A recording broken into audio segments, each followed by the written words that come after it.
السلام علیکم ورحمۃ اللہ وبرکاتہ۔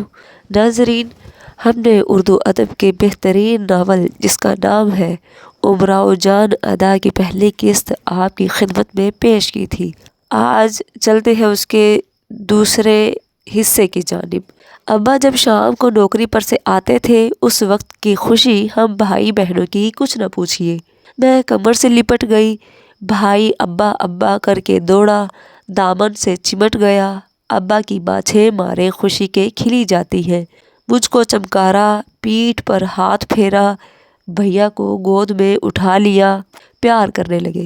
مجھے خوب یاد ہے کہ کبھی خالی ہاتھ گھر نہ آتے تھے، کبھی 2 کتاریں ہاتھ میں ہیں، کبھی بتاسوں یا تل کے لڈوؤں کا دونا ہاتھ میں ہے۔ اب اس کے حصے لگائے جا رہے ہیں۔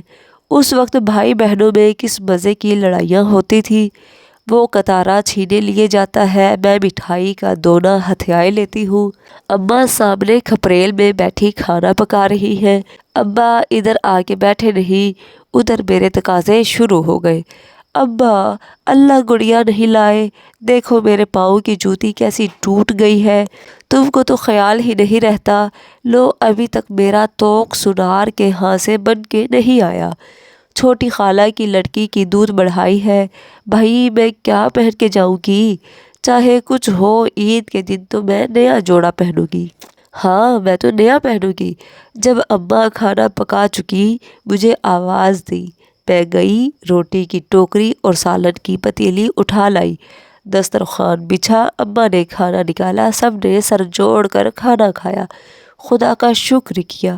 ابا نے عشاء کی نماز پڑھی، سو رہے، صبح کو تڑکے ابا اٹھے، نماز پڑھی، اسی وقت میں کھڑک سے اٹھ بیٹھی، پھر فرمائشیں شروع ہوئی۔ میرے ابا، آج نہ بھولنا، گڑیا ضرور لیتے آنا۔ ابا شام کو بہت سارے امرود اور نارنگیاں لانا۔ ابا صبح کو نماز پڑھ کے وظیفہ پڑھتے ہوئے کوٹھے پر چڑھ جاتے تھے، کبوتروں کو کھول کے دانہ دیتے تھے، 1-2 ہوا میں اڑاتے تھے۔ اتنے میں اماں جھاڑو بہارو سے فراغت کر کے کھانا تیار کر لیتی تھی، کیونکہ ابا پہر دن چڑھنے سے پہلے ہی نوکری پر چلے جاتے تھے۔ اماں سینہ پرونا لے کے بیٹھ جاتی تھی، میں بھیا کو لے کے کہیں محلہ میں نکل گئی یا دروازے پر املی کا درخت تھا وہاں چلی گئی۔ ہم جولی لڑکیاں لڑکے جمع ہوئے، بھیا کو بٹھا دیا، خود کھیل کود میں مصروف ہو گئی۔ ہائے کیا دن تھے، کسی بات کی فکر ہی نہ تھی، اچھے سے اچھا کھاتی تھی، بہتر سے بہتر پہنتی تھی، کیونکہ ہم جولی لڑکے لڑکیوں میں کوئی مجھ کو اپنے سے بہتر نظر نہ آتا تھا۔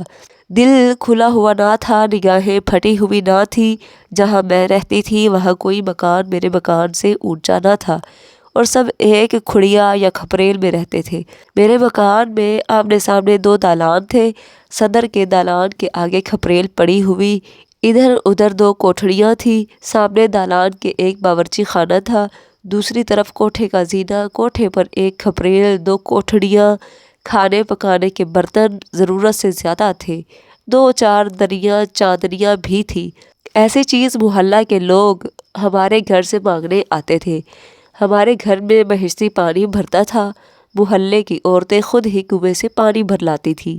ہمارے ابا جب گھر سے وردی پہن کے نکلتے تھے لوگ انہیں جھک جھک کے سلامیں کرتے تھے۔ میری اماں ڈولی پر سوار ہو کے مہمان جاتی تھی، ہمسائیاں پاؤں پیدل ماری ماری پھرتی تھی۔ صورت شکل میں بھی میں اپنی ہم جولیوں سے اچھی تھی، اگرچہ در حقیقت خوبصورتوں میں میرا شمار نہیں ہو سکتا، مگر ایسی بھی نہ تھی جیسی اب ہوں۔ کھلتی ہوئی چپئی رنگت تھی، ناک نقشہ بھی خیر کچھ ایسا برا نہ تھا، ماتھا کسی قدر اونچا تھا، آنکھیں بڑی بڑی تھی، بچپنے کے پھولے پھولے گال تھے، ناک اگرچہ ستواں نہ تھا مگر پچنی بھی نہ تھی، ڈیل ڈول بھی سن کے موافق اچھا تھا، اگرچہ اب ویسی نہیں رہی۔ نازکوں میں میرا شمار نہ جب تھا نہ اب ہے۔ اس قطع پر پاؤں میں لال گلبدن کا پائجامہ، چھوٹے چھوٹے پائچوں کا ٹول کا نیفا، نینوں کی کرتی، تنریم کی اوڑھنی، ہاتھوں میں چاندی کی 3 چوڑیاں، گلے میں توق، ناک میں سونے کی نتھنی، اور سب لڑکیوں کی نتھنیاں چاندی کی تھیں۔ کان ابھی تازہ تازہ چھدے تھے، ان میں صرف نیلے ڈورے پڑے تھے، سونے کی بالیاں بننے کو گئی تھی۔ میری شادی میری پھوپھی کے لڑکے کے ساتھ ٹھہری ہوئی تھی۔ منگنی 9 برس کے سن میں ہو گئی تھی۔ اب ادھر سے شادی کا تقاضا تھا۔ میری پھوپھی نواب گنج میں بیاہی ہوئی تھی۔ پھوپھا ہمارے زمیندار تھے۔ پھوپھی کا گھر ہمارے گھر سے زیادہ بھرا پڑا تھا۔ منگنی ہونے سے پہلے میں کئی مرتبہ اپنی ماں کے ساتھ وہاں جا چکی تھی۔ وہاں کے کارخانے ہی اور تھے۔ مکان تو کچا تھا مگر بہت وسیع۔ دروازے پر چھپر پڑے تھے۔ گائے بیل بھینسیں بندتی تھی۔ گھی دودھ کی افراد تھی۔ اناج کی کثرت۔ بھٹوں کی فصل میں ٹوکروں بھٹے چلے آتے ہیں۔ کتاروں کی پھاندیاں پڑی ہوئی ہیں۔ اوکھ کے ڈھیر لگے ہوئے ہیں۔ کوئی کہاں تک کھائے۔ میں اپنے دلہا یعنی جس کے ساتھ میری نسبت ٹھہری ہوئی تھی کو بھی دیکھا تھا بلکہ ساتھ کھیلی تھی۔ ابا پورا جہیز کا سامان کر چکے تھے۔ کچھ روپے کی اور فکر تھی۔ رجب کے مہینے میں شادی کا تقرر ہو گیا تھا۔ رات کو ابا اماں میں جب میری شادی کی باتیں ہوتی تھی میں چپکے سنا کرتی تھی اور دل ہی دل میں خوش ہوتی تھی۔ واہ میرے دلہا کی صورت کریمن ایک دنیا کی لڑکی کا نام تھا جو میری ہمسن تھی کہ دلہا سے اچھی ہے۔ وہ تو کالا کالا ہے، میرا دلہا گورا گورا ہے۔ کریمن کے دلہا کے منہ پر کیا بڑی سی داڑھی ہے۔ میرے دلہا کی ابھی مونچھیں بھی اچھی طرح نہیں نکلی۔ کریمن کا دلہا ایک میلی سی دھوتی باندھے رہتا ہے، معاشی رنگی ہوئی مرزئی پہنے رہتا ہے۔ میرا دلہا عید کے روز کس ٹھاٹ سے آیا تھا۔ سبز چھیٹ کا دگلا، گل بدن کا پائجامہ، مسالہ کی ٹوپی، مخملی جوتا۔ کریمن کا دلہا سر میں ایک پھینٹا باندھے ہوئے ننگے پاؤں پھرتا ہے۔ غرض کہ میں اپنی حالت میں خوش تھی اور کیوں نہ خوش ہوتی کیونکہ اس سے بہتر اور کوئی حالت میرے خیال میں نہ آ سکتی تھی۔ مجھے اپنی تمام آرزوئیں بہت ہی جلد پوری ہوتی معلوم ہوتی تھی۔ مجھے یاد نہیں کہ جب تک میں اپنے ماں باپ کے گھر میں رہی مجھے کوئی صدمہ پہنچا ہو، مگر ایک مرتبہ جب میری انگلی کا ایک چھلا چندہ ڈھیری کھیلنے میں جاتا رہا تھا۔ بوا چاندی کا تھا، شاید 1 آنا سے زیادہ کا نہ ہوگا۔ یہ اب کہتی ہوں، اس وقت اتنی تمیز کہاں تھی کہ قیمت کس چیز کی مجھے معلوم ہی نہ تھی۔ اس چھلے کے لیے میں اتنی روئی کہ آنکھیں سوج گئی۔ اماں سے دن بھر چھپایا۔ آخر جب رات کو انہوں نے انگلی خالی دیکھی مجھ سے حال پوچھا۔ اب کہنا ہی پڑا۔ اماں نے ایک تماچا میرے منہ پر مارا۔ میں چیخیں مار مار کے رونے لگی۔ ہچکیاں بندھ گئی۔ اتنے میں ابا آ گئے۔ انہوں نے مجھے چمکارا۔ اماں پر خفا ہوئے۔ اس وقت مجھے تسکین ہوئی۔ بے شک ابا مجھے اماں سے زیادہ چاہتے تھے۔ ابا نے کبھی پھول کی چھڑی نہیں چھوائی۔ اماں ذرا سی بات پر مار بیٹھتی تھی۔ اماں چھوٹے بھیا کو بہت چاہتی تھی۔ چھوٹے بھیا کے لیے میں نے بہت مار کھائی مگر پھر بھی مجھے اس سے انتہا کی محبت تھی۔ اماں کی ضد سے تو کبھی کبھی 2 دوپہر میں نے گود میں نہیں لیا مگر جب ان کی آنکھ اوجل ہوئی فوراً گلے سے لگا لیا، گود میں اٹھا لیا، پیار کر لیا۔ جب دیکھا اماں آتی ہے جلدی سے اتار دیا۔ اب وہ رونے لگا۔ اس پر اماں سمجھتی تھی کہ میں نے رلا دیا، لگی گڑکھیاں دینے۔ یہ سب کچھ تھا مگر جہاں میری انگلی دکھی اور اماں بے قرار ہو گئی۔ کھانے پینے کا ہوش نہیں، راتوں کو نیند حرام۔ کسی سے دوا پوچھتی ہے، کسی سے تعویذ منگاتی ہے۔ میرے جہیز کے لیے اپنے ہاتھ گلے کا گہنا اتار کے ابا کے حوالے کیا۔ اس میں تھوڑی چاندی ملوا کے پھر سے بنوا دو۔ 1 عدد جو نئے بنے ہوئے ہیں ان کو اجلوا دو۔ گھر بھر کے برتنوں میں سے 2-4 رکھ لیے، باقی نکال کے الگ کر دیے کہ ان پر کلئی کرا دو۔ بلکہ اماں نے کہا بھی کہ کچھ اپنے آئندہ کا بھی خیال رکھو۔ اماں نے کہا، او جی ہوگا، تمہاری بہن زمیندار کی بیوی ہے، وہ بھی تو جانے کہ بھائی نے لڑکی کو کچھ دیا ہے۔ لاکھ تمہاری بہن ہے، سسرال کا نام برا ہوتا ہے۔ میری لڑکی ننگی بوچی جائے گی تو لوگ تانے دیں گے۔ مرزا رسوا صاحب، میں نے اپنے ماں باپ کے گھر اور بچپن کی حالت کا پورا نقشہ آپ کے سامنے کھینچ دیا ہے۔ اب آپ سمجھ سکتے ہیں کہ اگر میں اس عالم میں رہتی تو خوش رہتی یا ناخوش۔ اسے آپ خود قیاس کر سکتے ہیں۔ میری ناقص عقل میں تو یہ آتا ہے کہ میں اسی حالت میں اچھی رہتی۔ ابتدا آوارگی کی جوش وحشت کا سبب ہم تو سمجھے ہیں مگر ناسے کو سمجھائیں گے کیا۔ میں نے اکثر لوگوں کو کہتے سنا ہے کہ جو ذات کی رڈیاں ہیں ان کا تو ذکر ہی کیا، جو کچھ نہ کرے کم ہے، کیونکہ وہ ایسے گھر اور ایسی حالت میں پرورش پاتی ہے جہاں سوائے بدکاری کے اور کسی چیز کا مذکور ہی نہیں۔ ماں بہن جس کو دیکھتی ہے اسی حالت میں ہے۔ اگر یہ ماں باپ کی بیٹیاں جو اپنے گھروں سے نکل کے خراب ہو جاتی ہیں ان کو وہاں مارے جہاں پانی نہ ملے۔ میرا حال جتنا میں بیان کر چکی ہوں اتنا ہی کہہ کے چھوڑ دوں اور اس کے بعد یہ کہہ دوں کہ بس اس کے بعد میں آوارہ ہو گئی۔ اس سے یہ خیال پیدا ہوگا کہ کمبخت اود ماتی تھی، شادی ہونے میں دیر ہوئی، کسی سے آنکھ لگا کے نکل گئی، اس نے چھوڑ دیا، کسی اور سے آشنائی کی، اس سے بھی نہ بنی، آخر رفتہ رفتہ یہی پیشہ ہو گیا۔ واقعی اکثر ایسا ہی ہوتا ہے۔ میں نے اپنی زندگی میں بہت سی بہو بیٹیوں کو خراب ہوتے دیکھا اور سنا۔ اس کے سبب بھی کئی ہوتے ہیں۔ ایک تو یہ کہ جوان ہو گئی، ماں باپ شادی نہیں کرتے۔ دوسرے یہ کہ شادی اپنی پسند سے نہیں ہوتی، ماں باپ نے جہاں پایا وہی جھونک دیا، نہ سن کا لحاظ کیا، نہ صورت شکل دیکھی، نہ مزاج کا حال دریافت کیا۔ میاں سے نہ بنی، نکل کھڑی ہوئی، یا جوانی میں سر پر آسمان ٹوٹا، راڑ ہو گئی، صبر نہ ہو سکا، دوسرا کر لیا، یا بد صحبت ملی، آوارہ ہو گئی۔ مگر مجھ بدنصیب ناشدری کو بخت و اتفاق نے مجبور کر کے ایسے جنگل میں چھوڑا جہاں سوائے گمراہی کے کوئی راستہ ہی نہ تھا۔ دلاور خان جس کا مکان ہمارے مکان سے تھوڑی دور پر تھا، موا ڈکیتوں سے ملا ہوا تھا، لکھنؤ میں برسوں قید رہا، اسی زمانے میں نہیں معلوم کس کی سفارش سے چھوٹ آیا تھا۔ ابا سے سخت عداوت رکھتا تھا۔ وجہ یہ تھی کہ جب فیض ابا سے گرفتار ہوا تو محلہ سے اس کے چال چلن کی تحقیقات کے لیے لوگ طلب ہوئے۔ ان میں ابا بھی تھے۔ بیچارے یوں بھی دل کے سادے اور زبان کے سچے تھے۔ اس پر طرح یہ کہ رانی والے صاحب نے ان کے ہاتھ میں قرآن دے کے پوچھا، ذمہ دار تم سچ کہے یہ کیسا آدمی ہے؟ ابا نے صاف صاف جو اس کا حال تھا کہہ دیا۔ انہی کی گواہی پر دلاور خان قید ہو گیا۔ یہ حال میں نے اپنی ماں سے سنا تھا۔ وہی کینہ اس کے دل میں چلا آتا تھا۔ اب کی جب قید سے چھوٹ کر آیا تو اس نے ابا کی ضد پر کبوتر پالے۔ ایک دن اس نے ابا کا کبوتر مارا، لینے کو گئے نہ دیا۔ ابا 4 آنے دیتے تھے، وہ 8 آنے مانگتا تھا۔ ابا تو نوکری پر چلے گئے۔ جھٹپٹے وقت خدا جانے میں کیوں نکلی تھی، دیکھتی کیا ہوں املی کے نیچے کھڑا ہوا ہے۔ کہنے لگا، چلو بیٹا تمہارے ابا پیسے دینے گئے تھے، کبوتر لے لو۔ میں اس کے دام میں آ گئی، ساتھ چلی گئی۔ جا کے جو دیکھتی ہوں گھر میں کانی چڑیا نہیں، اکیلا مکان پڑا ہے۔ ادھر میں گھر میں داخل ہوئی، ادھر اس نے اندر سے کنڈی بند کر لی۔ چاہتی ہوں کہ چیخوں، اس نے منہ میں گودڑ ٹھونس دیا۔ میرے دونوں ہاتھ رومال سے کس دیے۔ اس مکان کا ایک دروازہ دوسری طرف تھا۔ مجھے زمین پر بٹھا کے آپ گیا، وہ دروازہ کھولا اور پیر بخش کہہ کے آواز دی۔ پیر بخش اندر آیا۔ دونوں نے مل کر مجھے بیل گاڑی پر سوار کیا کہ بیل گاڑی چل نکلی۔ میں دم بخود رہ گئی، تلے کی سانس تلے، اوپر کی اوپر۔ کروں کیا کوئی بس نہیں، موذی کے چنگل میں ہوں۔ دلاور خان بہلی کے اندر مجھ کو گھٹنوں کے نیچے دبائے ہوئے بیٹھا ہے، ہاتھ میں چھری ہے، موے کی آنکھوں سے خون ٹپک رہا ہے۔